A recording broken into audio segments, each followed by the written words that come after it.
Good morning, everybody. It's Monday morning, and I probably should be wearing black today because my Broncos lost to the Raiders yesterday, 37-12, and I'm beginning to lose hope. I really think the season is probably over, and I will still be loyal, but I'm not hopeful. Now, the good news, though, is that even though I have lost hope for the Broncos season, I know that as a Christian, we have an eternal hope that never comes to an end. And so today I want us to think about this aspect of eternal hope. Now, when we talk about hope, a lot of times we tend to think of it as something we wish would happen. I hope I win the lottery.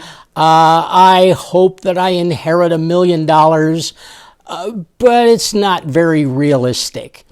But you see, the Christian hope is something that is realistic. And, there's a verse in Hebrews chapter 11 and verse 1 where the writer of Hebrews, who I think is the Apostle Paul, but he says, "Now faith is being sure of what we hope for and certain of what we do not see." Now, it's interesting that when the writer of Hebrews describes faith and hope, he describes them as something that is certain. When he says faith is being sure of what we hope for, the word there is sure or confident. It's not just wishful thinking. And he says, and certain of what we do not see. Now, that word certain there has the idea of proof, that there's proof of what we do not see. Now, that means that the Christian faith is rational and reasonable, and it's not just, hoping out of thin air against all hope, like my hope for the Broncos season this year. When we talk about this whole aspect of hope, some people think that we Christians sort of have a hopeful fantasy that, we're just, kind of hoping things work out. But on the flip side of that, those without Christ can kind of have a hopeless reality, that there's no sense of the future. But as Christians, we kind of take that aspect of hopeful, and yet we still deal in the realm of reality. And that is what makes the Christian hope so rich and wonderful, that we are hopeful, but it's based in the reality and the truth of the resurrection. It's based in the fact that God became man and walked upon the same dirt we walk upon. He breathed the same air that we breathe, and he died the same death that we die.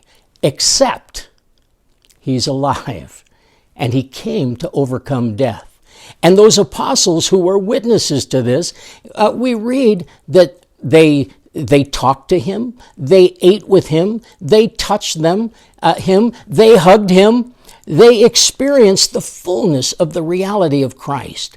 Now that means that as Christians, we base our faith on a hopeful reality that is sure and certain. Now, there's another verse that I want to read to you this morning from 1 Peter chapter 3 and verse 15. And there in that verse, the Apostle Peter says, "But in your hearts, set apart Christ as Lord." And then he says, "Always be prepared to give an answer to everyone who asks you to give the reason for the hope that you have." And he says, "But do this with gentleness and respect." Now, Peter is saying to the Christians, we have reasons to believe. And, when we talk about a hopeful future, Christians can look ahead to the future because we know that we serve a God who holds not only the whole world in his hands, as the old song says, but he holds the future in his hands. And every detail of our future, he knows exactly what is going to happen.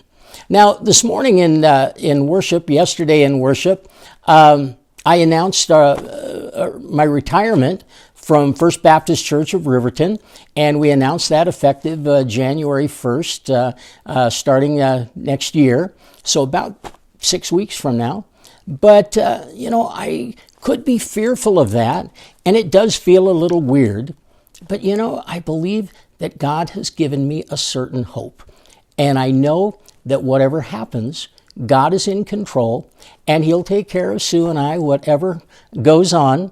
And we're going to go down to Parker. We're going to move into a house, and we're going to hug a lot of grandbabies, and we're going to listen to a lot of stories. We're probably going to go to baseball games and football games and dance recitals and get hugs in the morning from a little girl who always comes bounding into our bedroom to jump into bed in the middle between us.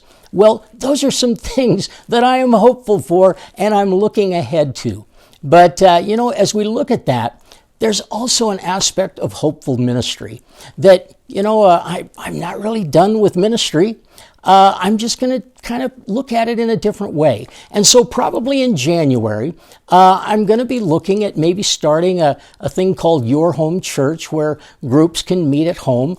Or I may be doing a podcast, which would be kind of a deep dive into Scripture that would be a periodic thing. We may be doing a life group. I may be teaching some more classes that are seminary level classes. So I don't know all the details of the future. I know I'm going to be doing ministry of some kind. And in the meantime, though, we're going to discontinue our morning devotions. So this is the last one that I'm going to do for a while. And we may gear this all up at the first of the year. But in the meantime, hang in there. The world may seem a little unstable, but Jesus has the future under control. So have hope, and let it be a sure and certain hope. Bye for now. God bless.